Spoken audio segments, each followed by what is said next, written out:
The Happy Prince. Chapter 4. More and more to do. Swallow, swallow, far away across the city I see a poor young man. He's working at a table in an attic room.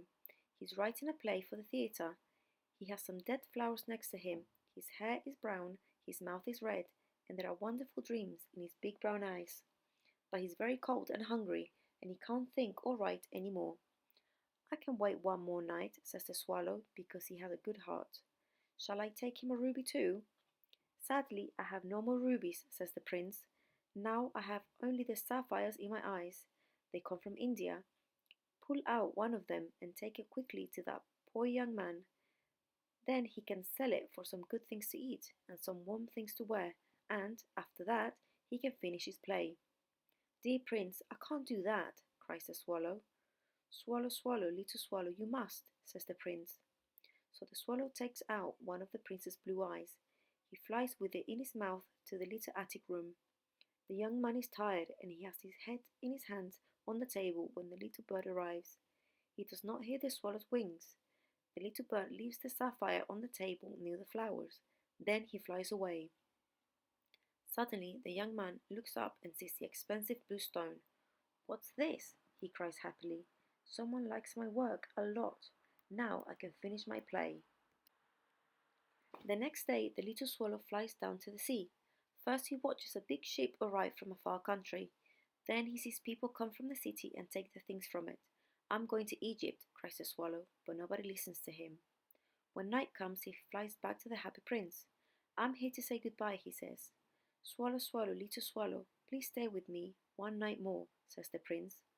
It's cool here now and the snow is coming, but in Egypt is warm and the sun is hot and yellow in the blue sky. My prince, I must leave you, but I can't forget you. And when I come back next year, I can bring you a ruby and a sea blue sapphire. I want to give you back your missing eye and the expensive red stone from your sword, says the swallow. But the prince says quietly, in the town square, under us, there's a poor little girl.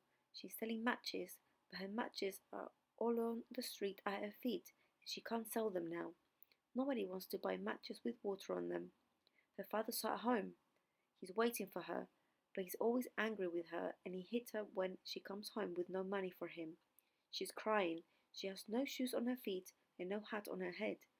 Pull out my other eye and take it to her. I can wait one more night, but I can't pull out your other eye, cries the swallow. Swallow, swallow, little swallow, says the prince. You must do this for me. Chapter 5. The prince is blind. In the end, the swallow pulls out the prince's other eye and takes it in his mouth down to the town square. The little girl is standing there and crying. He flies past her and leaves the sapphire in her hand. She looks at the beautiful blue stone carefully. That's nice, she cries happily, and then she runs off home with it. Then the little bird flies back to the prince. You are blind now, and so I must stay with you always, he says. No, little swallow, answers the poor prince. You must fly away to Egypt and the sun. I'm staying with you now, the swallow says. That night he sleeps at the prince's feet. The next day the swallow sits on the prince's shoulder and tells him stories of Egypt. He speaks of the river Nile, the little towns and important cities, Egyptian people, their work, and all the strange and wonderful things to see in Egypt. My little swallow, says the prince, you can tell me all these things about Egypt, but I want to know more about the people here in my city. Fly out over the town, little swallow, and look down. What do you see there? When you finish, come back and tell me everything.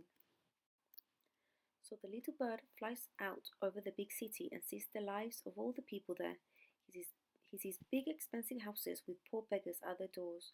He comes back and tells the prince about hungry children with white faces in the dark streets, and poor cold boys with nowhere to sleep. Take off my gold leaf and give it to all the poor people. Perhaps it can make them happy. So, leaf by leaf, the swallow takes the gold from the statue. Now the happy prince looks old and grey. The little bird takes the gold leaf to the poor people. With it, they can buy things to eat and things to wear. The children look better, their faces are redder and fatter, and they laugh and play in the street. We have bread to eat now, they cry happily. Then the first snow falls, and the city streets are white with it and very cold. The rich people wear their warmest clothes, and boys in red hats play in the snow by the river. The poor swallow is very cold, but he loves the prince very much and doesn't want to leave him. He finds and eats crumbs in front of the baker's shop when the baker isn't looking, and he moves his wings a lot to stay warm, but it's no good. Slowly he begins to feel colder and colder.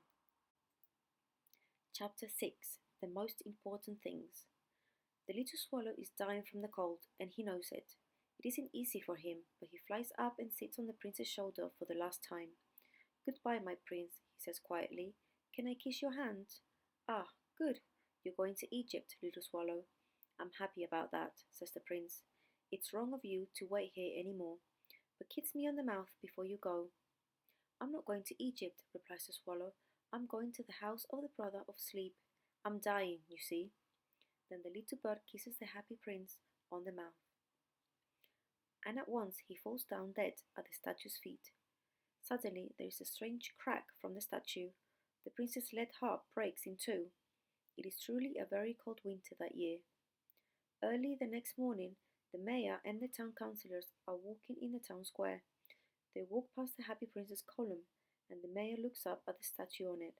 "Oh dear, what an ugly grey thing our prince is these days," he cries. "Yes, very ugly," say the town councillors. They always say everything again after the mayor says it. All of them go nearer to the statue and look at it carefully. "Where is the ruby in his sword? Where are his sapphire eyes? And where's all his gold leaf?" says the mayor. "He doesn't look any better than a beggar."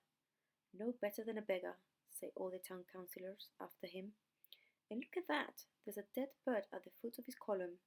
That's very bad. We must make a new law. No birds can die in the town square." One of the town councillors writes this down in a book. Because the statue isn't beautiful now, they take it away, and they melt it in a big furnace. "Now we can make the lead from the happy prince into a new statue," says the mayor. "A statue of me." "Of me, of me," say the town councillors after him, and they don't stop, all talking at the same time. "That's strange," says one of the furnace workers. "This lead heart with a crack in it doesn't melt. We must throw it away." So they throw the happy prince's heart away on the town rubbish heap. It falls next to the body of the little dead swallow. Soon after that, God speaks to one of his angels. "Bring me the two most important things in the city," he says. The angel flies down to the rubbish heap. He finds the lead heart with the crack in it and the dead swallow there, and he brings these two things back to God. "You're right," says God, "because now this little bird can sing happily in my garden forever, and the happy prince can live in my city of gold forever too."